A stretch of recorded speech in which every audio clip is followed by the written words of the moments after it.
Hi, I'm Simon Begg. Welcome to the follow-up of Mission to Make. In this Mission to Make series, it'll be in 4 parts.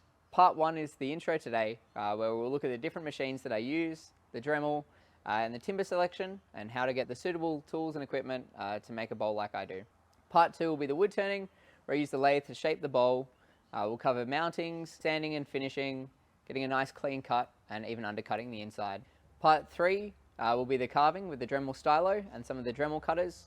And we'll look at getting textures like the waves in sand and the step process to get to that, and then carving the footprints, which seems quite complex but is really quite easy when you break it down. Part 4 will be an interview, and that way I can answer all of your questions that you have throughout the series, whether it is about the Dremel tools, the lathe, the timber choices, or even just design. A bit about who I am. I'm a wood turner from Sydney. I've been turning for about 10 years now. When I started, I had a cheap second-hand lathe. I was outside under a tarp. I'd head out there after school each day and do a bit of turning. Now, 10 years down the track, I'm doing it full-time. I've got a shared workshop, and I'm producing a whole bunch of pieces for galleries, to do markets, and I get to teach. I've been able to do the big Australian conference, Turnfest, and this year I was actually meant to be teaching in the US as well. So one of my main focuses that I work on is the carved embellishment. And that's my way of making a bowl, a pretty average bowl, something special. It doesn't really take too much work to turn it from something that's bland that everyone can do to something special and unique. So when I'm doing it, I kind of look for textures in nature, because when I'm not wood turning, that's where you'll often find me. Just going bushwalking or kayaking, just exploring around. So I use those inspirations from nature to bring textures into the wood. And what I like about that is the natural ties from the timber, which is a natural resource, and then finding those natural textures, and I find it's a really nice harmony between the two. This is my wood lathe. It's the main machine that I've got in the workshop. What it does is it spins the timber around really quickly. I use tools like this bowl gouge to shape the wood away. Now when I'm doing a bowl gouge is the tool that I can use to pretty much do every step of the process. But if I'm doing other different pieces like spindle work, then I have a range of other tools like a spindle gouge, skew chisel, parting tool, and they can do most of those processes. And when bowl turning, some people like to use a scraper as well.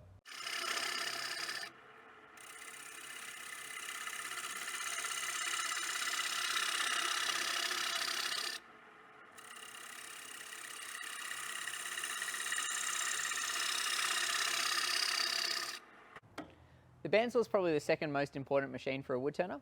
It helps create square blocks into rounds and can help break down a log to smaller pieces ready to put on the lathe.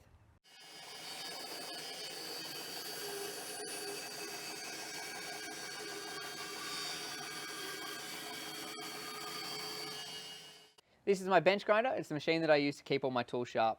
So a lot of wood turners now use jigs for the setup, but I've always learnt to kind of do it freehand.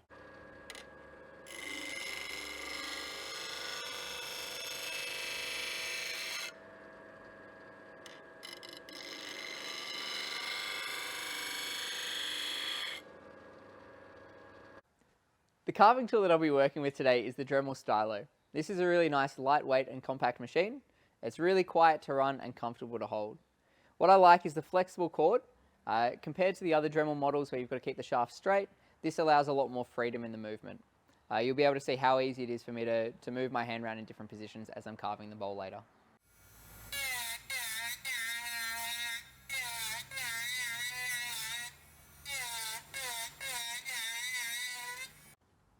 To carve the texture of the footprints in the sand, these are the Dremel cutters that I use. To do most of the work in the sand, I use the balloon cutter, which is the 134, the cone with the radius end, which is the 117, and the one that I call the lemon squeezer, which is the 144. To do the footprints, I use all the spherical cutters. So I use the larger one, which is the 5mm. That one is the 192, the 3mm one, which is one of my favorite cutters, the 191.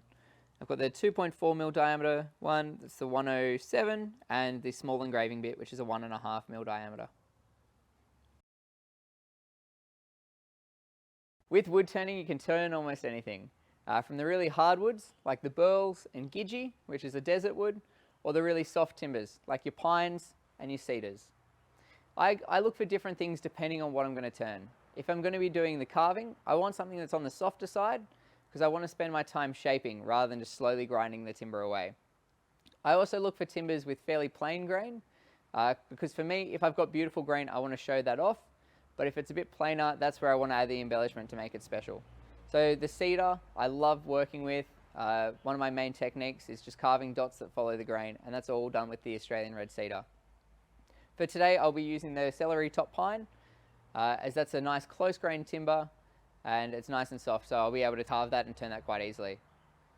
If I've got timbers that have a lot of intrigue, like the burls, then I'm not really going to add the carving to it, because the timber has enough beauty in it itself that I don't want to detract from what's naturally there. Here I've got two different types of pine. So I've got the celery top pine here and the radiata pine here. Now you'd think being pines they'd be quite similar, but there are some differences. The celery top pine has really close grain. So there's probably about like 1 millimeter in the growth rings. We've got 5 to 10 mil in the radiata pine. That makes a difference because where the growth rings are always much harder.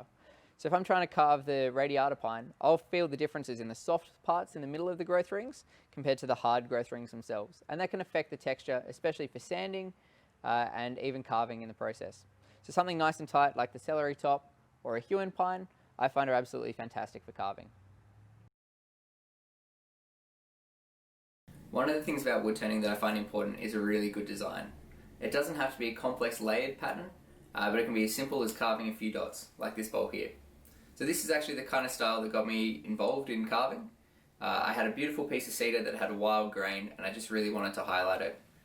So I got my Dremel with the 3mm ball cutter, and I just carved a lot of dots that follow the pattern. So a bowl like this, with the dots both sides, probably has about 1,500 dots. And it's just something that I find quite relaxing and therapeutic, just sitting there in my camping chair, carving these away. There are many other patterns that I do that's just a simple one-layered design, a lot of dots and dashes, and that can really highlight the Remember bowl. Over the years my designs developed, and so it's more than just carving a few dots. I started doing the really nice layered designs. So those designs are the ones that I often found in nature and something that I wanted to replicate. So this cracked clay bowl was something that was inspired by a walk that I was doing in Canberra. A mate had a dried up creek at the back of his place, and I really loved the texture of the mud. Not just the cracks and the jagged edges, but the really nice curves as the mud scooped up. So I wanted to try and figure out how to get that into the wood. So it was just a matter of figuring out the process. I started with the jagged lines, then it was a matter of scalloping out every section, sanding them, reshaping them, adding a few more cracks, and eventually building that up, I was able to get a design like this. One of the other important factors about getting a good design is choosing a suitable timber, and the Australian red cedar was perfect. It had the beautiful reds that I was after, and then it was a really nice easy timber to carve, and has stunning grain that's just subtle enough behind it that it doesn't detract from the carving work. This is a piece that I'm really proud of. I really like the flow in the sand and then the character of the footprints. Believe it or not, I actually had the design for the footprints about 2 years before I figured out how to carve sand. That's where the challenge was for me. This will be a great project to follow along with. In the next session, what I'll be doing is the turning. So we'll discuss the lathe, how to mount the timber, the turning techniques and finishing techniques to get the shape of the bowl. Part 3, we're going to look at the carving, and I'll break down all the steps on how to get the waves in the sand and the footprints. I'm excited to make another one of these, so hopefully you enjoyed the journey with me. See you next time.